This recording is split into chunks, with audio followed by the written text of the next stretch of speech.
अस्सलाम वालेकुम। अच्छा, नेक्स्ट हमारा टॉपिक है हाइपोथायरॉयडिज्म। तो हाइपर हमने पढ़ ली थी सारी की सारी, उसकी मेन कॉज जो थी वो थी ग्रेव्स डिजीज़, ठीक है, वो हमने कंप्लीट कर ली थी। आज हम पढ़ेंगे हाइपोथायरॉयडिज्म।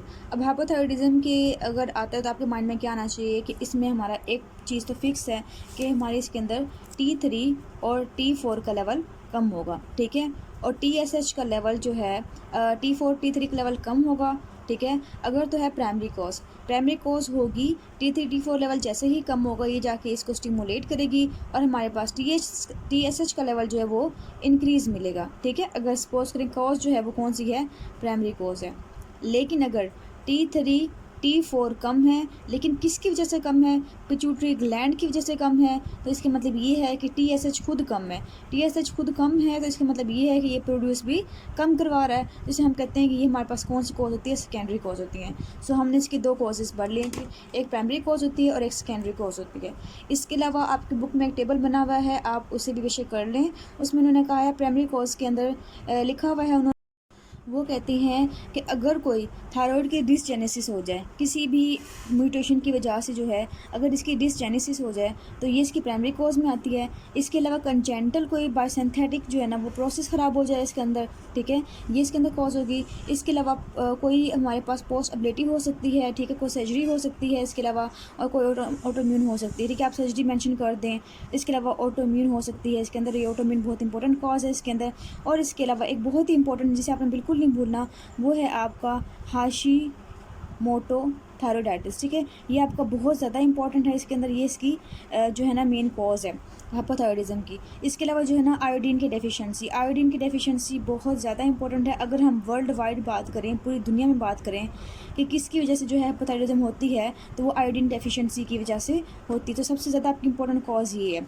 उसके बाद अगर हम बात करें तो आपकी लिखी हुई है ड्रग्स इंड्यूस्ड भी जो है ना वो हो सकती है इसकी वजह से। ये सारी की सारी कॉजेज जो है ना वो प्राइमरी कॉज हैं, ठीक है। तो आपने याद रखना है कि इसमें थायराइड डिसजेनेसिस हो गई है, कंजेंटल भी हो सकती है किसी की एब्सेंस वगैरह अगर हो जाए, और उसके अलावा सर्जरी भी हो सकती है इसकी। सर्जरी हो जाए तो उसके बाद हम जो है थायराइड ग्लैंड निकाल दें अगर, तो उसकी जैसे ये भी इंपॉर्टेंट कॉज है। ऑटोइम्यून हो सकती है, हाशिमोटो थायराइडाइटिस बहुत इंपॉर्टेंट है, और आयोडीन डेफिशिएंसी जो है ना वो वर्ल्ड वाइड बहुत ज़्यादा इंपॉर्टेंट है, ठीक है। तो ये आपका एमसीक्यूज भी है और ड्रग्स की वजह से भी होती है।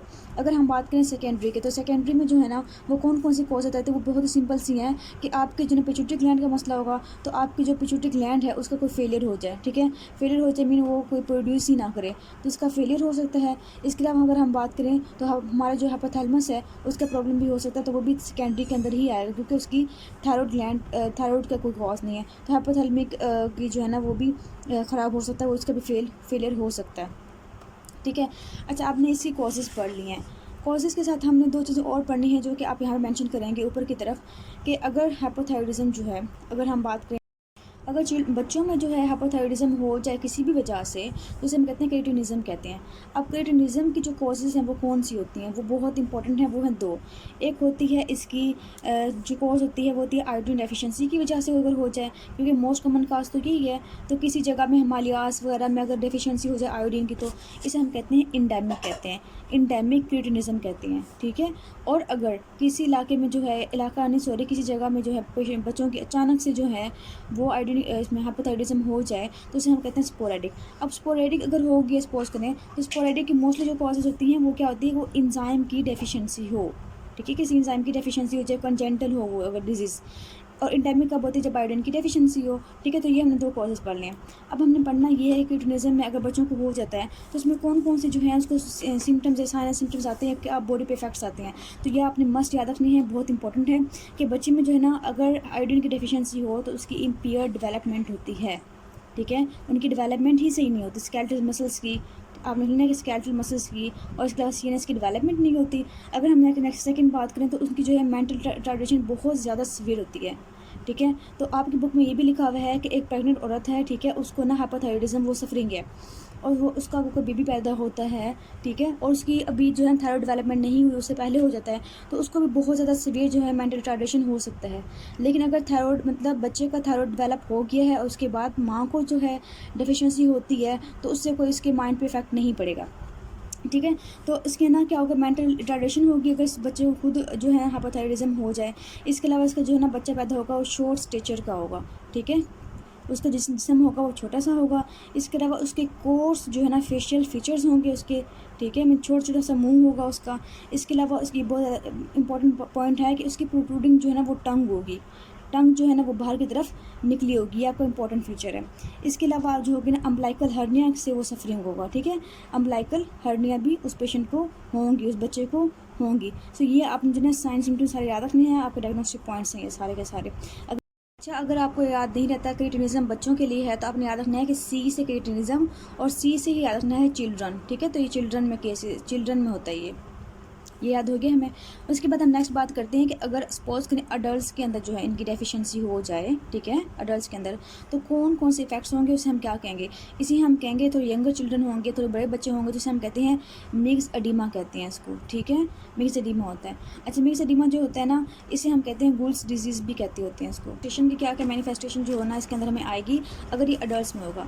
तो जैसे पता है हमारी जो इसकी पेशेंट की है मेटाबॉलिक एक्टिविटी बहुत स्लो हो जाएगी, तो उससे क्या हो जाएगी, जनरलाइज जो है ना पेशेंट वो एपैथी से नजर आएगा, मतलब लेजी सा नज़र आएगा वो, ठीक है। इसके अलावा उसकी जो माइंड की डेवलपमेंट थी वो तो नॉर्मल थी, लेकिन क्या होगा अब स्लिगिशनेस हो जाएगी, ठीक है, वो इतना ज़्यादा एक्टिव नहीं होगा जितना पहले था। हर टाइम वो पेशेंट जो है ना वो डिप्रेशन की हालत में होगा, ठीक है। इसके अलावा ये सारा, ये समझो सारे जो ये अब मैं बता रही हूँ आपको, ये सारे के सारे वो हैं जो कि हाइपोथायराइडिज्म के केसेस में पेशेंट को होते हैं, ठीक है। तो पेशेंट जो होगा वो लिस्टलेस होगा, बिल्कुल भी वो इतना ज़्यादा ध्यान नहीं देगा लोगों की बातों पे, बिल्कुल उसके जो इमोशंस होंगे वो भी बिल्कुल ठीक नहीं होंगे, ठीक है, वो कोल्ड सा होगा बिल्कुल। इसके अलावा उसका मोटापा चढ़ा होगा, ठीक है, तो ओबीज होगा। इसके अलावा जो होता है ना आपकी डिफरेंट और भी लिखा हुआ है कि मेरे को पॉलीसाइक्लाइड रिच एडिमा भी हो जाता है उसको, ठीक है, उसे हम कहते हैं नॉन पिटिंग एडिमा, आप यहाँ पर लिखते हैं नॉन पिटिंग एडिमा होता है, ठीक है। इसके अलावा अगर हम बात करें तो उसकी जो ना वॉइस है ना उसकी डीपनिंग हो जाएगी, ठीक है, मतलब वो सही तरह बोल भी नहीं पाएगा, डीपनिंग ऑफ वॉइस हो जाएगी। इसके अलावा आपको पता है कि जब हाइपोथायराइडिज्म होता है तो जीआईटी मोटिलिटी जो है वो कम हो जाती है, जब कम हो जाएगी तो उसको कॉन्स्टिपेशन हो जाएगा, ठीक है, तो उसे कॉन्स्टिपेशन हो गया। इसके अलावा जो आपकी अगर हार्ट की बात करेंगे, हार्ट में क्या प्रॉब्लम होती है, तो उसमें जो है पेरिकार्डियल अफ्यून हो जाती है, ठीक है, उसकी एक्टिविटी जो है वो बहुत कम हो जाती है, तो पेरिकार्डियल अफ्यून हो जाती है इसके अंदर। सो आपने ये जो सिम्टम्स हैं सारे ये आपने करने हैं हाइपो के अंदर, ठीक है, मेनली। और अगर हम बात करें किस में होता है तो ये मिक्स एडिमा की सारी इसमें आ रही होती हैं। अच्छा, अब हमारा मेन जो चीज़ है वो कौन सी चीज़ें हमने पढ़नी है इसके अंदर, वो पढ़नी है हाशिमोटो थायराइडाइटिस, ये हमारा मेन है टॉपिक और इसको हमने कम्प्लीटली ख़त्म करना है। अच्छा, मैंने बताया था आपको ये आयोडीन की डेफिशिएंसी है, ठीक है, तो ये जो होता है ना, मतलब हमने जो पढ़ा है मल्टी नोडुलर ग्वाइटर जो होता है वो हाइपर फंक्शनिंग भी हो सकता है, वो हाइपो फंक्शनिंग भी होगा। जब वो हाइपर होगा तो हम उसे कहेंगे हाइपोथायराइडिज्म में आ जाएगा, जब वो हाइपो की फॉर्म में हो जाएगा तो हम उसे कहते हैं हाइपोथायराइडिज्म में आ जाएगा, ठीक है, आयोडीन की डेफिशिएंसी की वजह से। लेकिन बात ये है कि आपके सिनेरियो में मल्टी नोडुलर ग्वाइटर का जो सिनेरियो आता होता है उसमें वो कहते हो कि T3 और जो T4 है वो तकरीबन नॉर्मल है, नॉर्मल की हालत में होते हैं, ठीक है, थोड़ा सा कम हो जाएगा, ठीक है। लेकिन जो TSH का लेवल होता है, ठीक है, वो ऑलवेज जो है ना वो बढ़ा होता है, ठीक है। तो आपके सिनेरियो में ये पॉइंट आते होते हैं मल्टी नोडुलर ग्वाइटर में, तो आपने इसको मिक्स नहीं करना कि हाइपो में है हाइपर में है, समझ नहीं आ रही है वो, ठीक है। तो ये दोनों में ही फॉल करता है, उसकी डिपेंड करता है कि नोडुल जो है ना वो क्या रिएक्शन दे रहे हैं। लेकिन मोस्टली जो होती है इसमें हाइपो की, एक बच्चे को है ना वो ये याद ही नहीं रह रहा कि भाई ग्रेव्स डिजीज हाइपर में आ रहा है और हाशिमोटो जो है ना वो हाइपो में आ रहा है। तो हमने ना ऐसा करना है कि अगर ग्रेव्स की बात करने तो क्या बताऊँ मैं आपको, ग्रेव्स को आप कहते हैं ग्रेप्स, ठीक है। तो ग्रेप्स जो होते हैं वो काफ़ी ज़्यादा एक साथ जो होते हैं वो काफ़ी ज़्यादा होते हैं ना, ठीक है, जब काफ़ी ज़्यादा होते हैं इसका मतलब हाइपर होते हैं, ठीक है। अगर हम हाइपो की बात करें तो सिंपल सा है कि हाशिम जो है ना वो सफ़र है किससे, हाइपोथायराइडाइटिस से, एक ये कर लें, ठीक है। अगर ये याद नहीं हो तो सपोज आपने कहना है कि मोटो से कहना है कि ये मोटो का मतलब है ओबीज़ है, ठीक है, हाशिम जो है वो ओबीज़ है। तो ओबीज़ किसके अंदर होता है, मेनली ओबीज़ होता है हाइपोथायराइडिज्म के अंदर, ठीक है। तो आपको इससे याद हो जाएगा कि कौन सा किसके अंदर आ रहा है, ये बहुत बड़ी बात है, लेकिन मतलब बास बच्चों को ये भी याद नहीं रहता, तो मैं इसलिए बता दिया। अच्छा, अब हम बात करते हैं हाशिमोटो क्या होता है। जैसे हमने ग्रेव्स डिजीज़ पढ़ा था वो भी एक जो था वो ऑटोइम्यून की वजह से हो रहा था, ये सेम वैसे ही ऑटोइम्यून की वजह से होता है। बल्कि आपकी जो ग्रेव्स डिजीज़ है उसके एंड पे लिखा भी हुआ है कि ग्रेव्स डिजीज़ और हाशिमोटो जो है वो साथ साथ रन करते हैं, कभी वो ना हाशिमोटो में चला जाता है, मीन वो हाइपो में चला जाता है, या कभी ऐसा होता है कि स्टिमुलेट होकर वो ग्रेव्स में चला जाता है।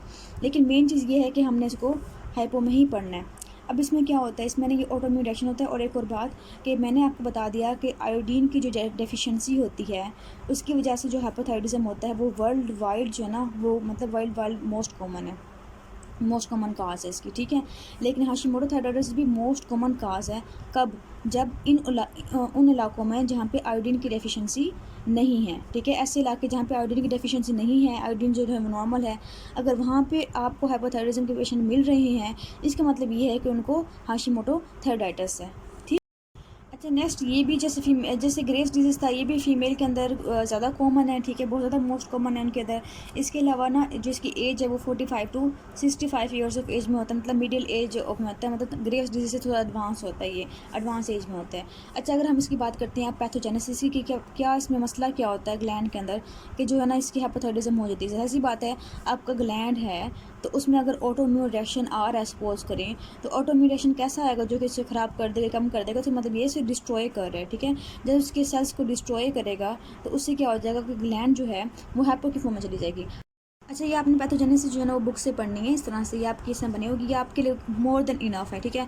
इसमें होता ये है कि आपकी जो थायराइड की पेशेंट की जो थायराइड एपिथेलियम होती है, उसमें क्या होता है कि उसमें सेल्फ टॉलरेंस ख़त्म हो जाती है, किसके खिलाफ, ऑटोइम्यून रिएक्शन के खिलाफ। अब ऑटोइम्यून सेल्स जो आते हैं वो कौन कौन से आते हैं, वो CD8 पॉजिटिव साइटोटॉक्सिक सेल्स आते हैं, वो पता है CD8 जो पॉजिटिव सेल्स होते हैं वो साइटोटॉक्सिसिटी करवाते हैं, सेल्स को डिस्ट्रॉय करते हैं। इसके अलावा CD4 सेल्स भी आते होते हैं जो कि टी हेल्पर सेल्स होते हैं, ठीक है, टी हेल्पर 1 भी होते हैं इसके अंदर। इसके अलावा ना जो है ना आते होते हैं प्लाज्मा सेल्स में एंटीबॉडीज़ भी आ रही होती हैं। अब हमारा जो ग्रेव्स डिजीज़ में मेन प्रॉब्लम था वो सिर्फ ये था कि उसमें एंटीबॉडीज़ आ रही थी, ठीक है, उसमें ये चीज़ें ज़्यादा नहीं आ रही थी, लेकिन इसमें ये चीज़ें ज़्यादा आती हैं तो ये डिस्ट्रॉय करती हैं। तो यहाँ पे टी सेल मेडिएटेड साइटोटॉक्सिसिटी होती है। यहाँ पे अगर हम बात करें तो ये जो इंटरफेरॉन गैमा होता है ये एक्टिवेट करता है मैक्रोफेजेस को। मैक्रोफेजेस आके हमारे जो सेल्स होते हैं थायराइड के, उनको डिस्ट्रॉय करना शुरू कर देती है, इसलिए थायराइड साइड की इंजरी हो जाती है। अच्छा, थर्ड चीज़ जो आपकी होती है वो होती है प्लाज्मा सेल से जो है आपकी एंटीबॉडीज़ निकल रही होती हैं। ये एंटीबॉडीज़ आके नेचुरल किलर सेल्स को एक्टिवेट करते हैं और ये नेचुरल किलर सेल्स जो है वो एपिथेलियम को फिर डिस्ट्रॉय कर देते हैं। तो तीनों प्रोसेस जो हो रहे हैं वो सेल्स को एपिथेलियम को डिस्ट्रॉय कर देती है। एपिथेलियम होता है कि मेन चीज़ जगह है जहाँ पे T3 T4 ने बनना होता है। अब जो होते हैं ये antibody dependent cell mediated cytotoxicity होती है। अब आपकी यहाँ पे भी एंटीबॉडीज़ जो हैं वो बहुत इंपॉर्टेंट हैं और बहुत ही डायग्नोस्टिक हैं, तो आपने ये याद रखनी है। अब इसमें कौन कौन से आते हैं, आपने जो इसमें नाम याद है ना वो 2 इंपॉर्टेंट है, एंटी थायरोग्लोबुलिन, ठीक है, और है एंटी थायरॉयड पेरोक्सिडेज।